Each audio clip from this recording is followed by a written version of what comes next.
নবীজি এটার কথাই বলছিলেন হাদিসে যে কিয়ামত ততদিন পর্যন্ত হবে না যতদিন পর্যন্ত মানুষ গরু গাধার মতো রাস্তাঘাটে জেনা করবে না। স্পষ্ট হাদিস আছে, কিয়ামত ততদিন পর্যন্ত হবে না যতদিন পর্যন্ত মানুষ গাধার মতো রাস্তাঘাটে জেনা করবে না। এগুলো জেনা না? জেনা মানে কি শুধু ওই সেক্সুয়াল শারীরিক সম্পর্কই জেনা? কারণ আমরা তো জানি যে দাজ্জাল বের হবে রাসূল সাল্লাল্লাহু আলাইহি ওয়াসাল্লামের উম্মতের মধ্যে। কথা ঠিক না বেঠিক? দাজ্জাল বের হবে আখিরুজ জামানে, শেষ জামানায়, এবং উম্মতে মুহাম্মাদির ফিতনা। তাহলে নূহ আলাইহিস সালাম কেন তার কওমকে এই ফিতনা সম্পর্কে সতর্ক করতে গেলেন? ভাবার বিষয় না? তার মানে কি দাজ্জাল তার সময়েও পৃথিবীতে ছিল? একটা প্রশ্ন থেকে যাবে। আমরা জানি না, হয়তোবা থাকতেও পারে, কে জানে, শুধু আল্লাহ জানেন। আমরা কিন্তু স্পষ্ট করে বলতে পারবো না তিনি ছিলেন কি না। আমরা এতটুকু জানি হাদিস থেকে, রাসূলুল্লাহ সাল্লাল্লাহু আলাইহি ওয়াসাল্লাম বলেছেন, তামিম দারি একজন সাহাবী, কি নাম? তামিম দারি রাদিয়াল্লাহু আনহু। তিনি একবার 30 জন বা 40 জন সাথীকে নিয়ে সাগরে সফর করতে শুরু করলেন। প্রচণ্ড ঝড় আসলো, সাগর তাদেরকে প্রায় 1 মাস সমুদ্রের মধ্যে ঘুরালো। এক পর্যায়ে একটা দ্বীপে তারা নোঙর করতে পারলেন। সেই দ্বীপে তারা একটা প্রাণীকে দেখতে পেলেন, যেই প্রাণীর গায়ে প্রচুর লোম ছিল। কি ছিল? লোম। এত বেশি লোমকূপ যে তার চেহারা কোনটা আর পিছন দিক কোনটা এটা আইডেন্টিফাই করা যাচ্ছে না। এবং বিস্ময়কর বিষয় হচ্ছে এই প্রাণী কথা বলা শুরু করলো। তারা বলল, তোমরা কারা? তারা বলল, আমরা আরব থেকে এসেছি। এরকম কিছু কনভারসেশন হলো। তামিম দারির সাথে গেলেন। সাহাবী বলছে এই অর্থে যে তারা পরবর্তীতে মুসলিম হয়েছিলেন, এই ঘটনার পরে তারা মুসলিম হয়েছিলেন, আলহামদুলিল্লাহ। তো তারা গিয়ে দেখলেন শেকল দিয়ে একজন ব্যক্তিকে বাঁধা আছে, যেই ব্যক্তি খুবই শক্তিশালী, তাকে শেকল দিয়ে বেঁধে রাখা হয়েছে।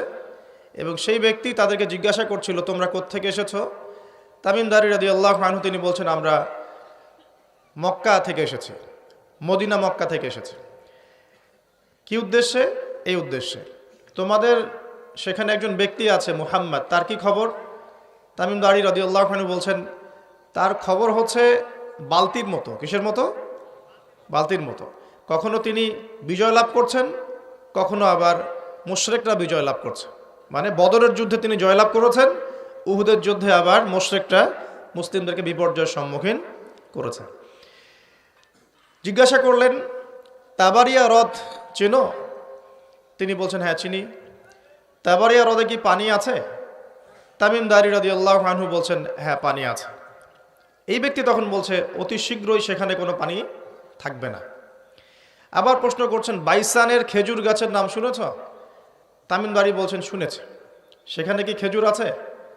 তামিম দারি বলছেন, প্রচুর খেজুর আছে। এই ব্যক্তি বলছে যে অতি সত্বর সেখানে কোনো খেজুর থাকবে না। এরকম কিছু কথা বলার পরে তামিম দারি তাকে জিজ্ঞাসা করলেন, আপনি কে? এত প্রশ্ন জিজ্ঞাসা করছেন, তুমি কে? তোমার পরিচয় দাও। তখন এই ব্যক্তি বলছিলেন যে আমার পরিচয় তোমরা খুব শীঘ্রই জানতে পারবে। অতি শীঘ্রই আমি এই শেকল থেকে মুক্ত হব এবং পুরো পৃথিবীতে আমি 40 দিন রাজত্ব করব। কতদিন? 40 দিন। তবে মক্কা এবং মদিনায় আমি প্রবেশ করতে পারবো না, কারণ সেখানে প্রবেশ করতে ধরলেই দেখা যাবে আল্লাহর ফেরেশতারা খোলা তরবারি হাতে মক্কা মদিনা পাহারা দিচ্ছে। সুবহানাল্লাহ। তবে আমি আমার পরিচয় জানিয়ে দিচ্ছি, আমি হচ্ছি মসিহুদ দাজ্জাল। বুঝতে পারলেন? তাহলে দাজ্জালকে দ্বীপে বন্দি অবস্থায় কোন সাহাবী দেখেছেন? তামিম দারি রাদিয়াল্লাহু আনহু। তিনি এসে এই ঘটনা নবী সাল্লাল্লাহু আলাইহি ওয়াসাল্লামকে বললেন। বলার পরে নবী সাল্লাল্লাহু আলাইহি ওয়াসাল্লাম তার চেহারাটা উজ্জ্বল হয়ে উঠল। তিনি মিম্বরে দাঁড়িয়ে বললেন, আমি কি তোমাদেরকে বলিনি এইরকম একটা সত্তার কথা, এমন একটা ভয়ঙ্কর ফিতনার কথা, মসিহুদ দাজ্জালের কথা? সাহাবীরা বললেন, হ্যাঁ আপনি বলেছিলেন। তামিম দারি আজকে সেটাই দেখে এসেছে, তোমাদেরকে সেই ঘটনা সে ব্যক্ত করছে। এখান থেকে আমরা বুঝতে পারলাম যে দাজ্জাল একটা দ্বীপের মধ্যে বন্দী ছিল বা আছে, হয় ছিল বা আছে। এখন ছিল না এখনো আছে, এর উত্তর খুঁজতে হলে আরেকটা হাদিস দেখতে হবে। এটা কোন হাদিস? সহিহ মুসলিমের। নবী সাল্লাল্লাহু আলাইহি ওয়াসাল্লাম মদিনায় বসবাস করছেন, মক্কা থেকে হিজরত করে মদিনায় এসেছেন। মদিনায় মাশাআল্লাহ তিনি ইসলামিক রাষ্ট্র প্রতিষ্ঠা করেছেন। বদরের যুদ্ধ হয়েছে, উহুদের যুদ্ধ হয়েছে, খন্দকের যুদ্ধ হয়েছে। ইসলামের একটা পুরো খিলাফা স্টেট যেটা আমরা বলি সেটা কায়েম হয়েছে। এর মধ্যে খবর এলো একজন ইহুদি মায়ের একটা সন্তান আছে, একজন ইহুদি মায়ের একটা সন্তান হয়েছে।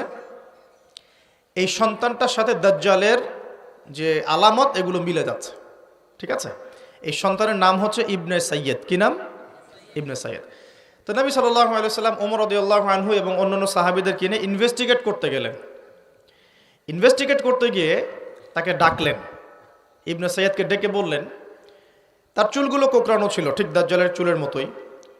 চোখের মধ্যে একটু সমস্যা ছিল, কারণ আমরা জানি দাজ্জালের ডান চোখে একটু সমস্যা থাকবে। আঙ্গুর কালার দেখেছেন? আঙ্গুর, চোখটা অনেকটা আঙ্গুরের মতো হবে, ফোলা। তো ইবনে সাইয়্যেদের কাঠামোটা মিলে যাচ্ছিল। নবী সাল্লাল্লাহু আলাইহি ওয়াসাল্লাম তাকে ডেকে বললেন, তুমি কি দেখো? ইবনে সাইয়্যেদ বলছে, আমি আরশ দেখি। কি দেখি? আরশ বোঝেন তো? আরশ মানে কি? এখন শোনেন, এই ব্যক্তিকে নবী সাল্লাল্লাহু আলাইহি ওয়াসাল্লাম জিজ্ঞাসা করলেন, কি তুমি কি দেখো? সে বলছে, আমি কি দেখি? আরশ। আরশ কোথায়? সমুদ্রে। তুমি তো শয়তানের আরশ দেখো। এবার দ্বিতীয় প্রশ্ন করছে, তুমি কি বিশ্বাস করো যে আমি মুহাম্মদ শেষ নবী? তুমি কি বিশ্বাস করো যে আমি মুহাম্মদ শেষ নবী? এখন এই ব্যক্তি বলছে, ব্যক্তি নাকি আসলে ছোটই বলা যায়, ইবনে সাইয়্যেদ, তার নাম কি? ইবনে সাইয়্যেদ। সে বলছে, আপনি কি স্বীকার করেন যে আমি নবী? কে বলছে? ইবনে সাইয়্যেদ। এই কথা শোনার সাথে সাথে ওমর রাদিয়াল্লাহু আনহু তিনি বলেন, ইয়া রাসূলুল্লাহ, সে তো নিজেকে নবী দাবি করছে, আপনি আমাকে অনুমতি দেন, আমি এক কোপে তার গর্দানটা নামায় ফেলে দেব। কে বলছে এটা? ওমর। এবার রাসূল সাল্লাল্লাহু আলাইহি ওয়াসাল্লামের স্টেটমেন্ট শোনেন, সহিহ মুসলিমে আছে। এবার নবী সাল্লাল্লাহু আলাইহি ওয়াসাল্লাম বলছেন যে, না ওমর দাঁড়াও, যদি সে সত্যি দাজ্জাল হয়ে থাকে, কথাটা শোনেন, যদি সে সত্যি দাজ্জাল হয়ে থাকে, তুমি তাকে হত্যা করতে পারবে না। তাকে হত্যা করবে নবী ঈসা আলাইহিস সালাম। কে হত্যা করবে? আচ্ছা। আর যদি সে দাজ্জাল না হয়ে থাকে, তাহলে নিরপরাধ মানুষকে হত্যা করার মধ্যে কোনো ফায়দা নাই। এখন একটা হাদিসে আপনি দেখলেন সে দ্বীপে বন্দী। দ্বীপে যদি বন্দী থাকবেই, আমার প্রশ্ন আপনার কাছে যে তাহলে নবী সাল্লাল্লাহু আলাইহি ওয়াসাল্লামের চেয়ে কি কেউ বেশি জানতে পারে সে দ্বীপে বন্দী আছে না নাই? নবীর চেয়ে এটা কি কেউ বেশি জানতে পারে যে সে এখনও দ্বীপে বন্দী অবস্থায় আছে কি নাই? এটা সবচেয়ে ভালো কে জানবেন? অবশ্যই নবী সাল্লাল্লাহু আলাইহি ওয়াসাল্লাম, তাই নয় কি? তো নবী সাল্লাল্লাহু আলাইহি ওয়াসাল্লাম যদি শিওর হবেন যে সে দ্বীপেই বন্দী আছে, তাহলে মদিনায় একজন ছেলেকে এভাবে ডেকে ইনভেস্টিগেট করার কি প্রয়োজন আছে? কথা বুঝতে পারছেন না? যদি আপনি মনে করেন শিওর যে আমাদের চেয়ারম্যান সাহেব বা আমাদের অনারেবল গেস্ট যারা, তিনি বাড়িতে আছেন, আপনি শিওর, তাহলে আপনি মাহফিলের প্যান্ডেলে তাকে খুঁজতে যাবেন কেন? আপনি শিওর তো সে বাসায় আছে। তার মানে আপনি একটা চান্স নিচ্ছেন, সে বাসা থেকে বের হতেও পারে, নাও পারে, তাই নয় কি?